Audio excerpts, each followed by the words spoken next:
તમે 20 કરોડના કમલોમાં બને તો નિહાળ બનાવો અહીંયા આવી રીતના માહોલ બગાડવા ડેડિયાપાડામાં દોડી નહીં આવતા અમે બેઠા છે અમે અહીંયા બેઠા છે ધારાસભ્ય તરીકે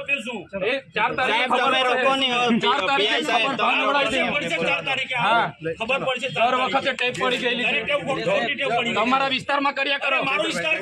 વિસ્તાર વાળા તમારે સમજવું જોઈએ દર વખતે તૂટી પડો છો તમારે સમજવું દર વખતે તૂટી પડો છો ભાન આવી જોઈએ તમને હું લોકપ્રતિનિધિ છું હું ધારાસભ્ય છું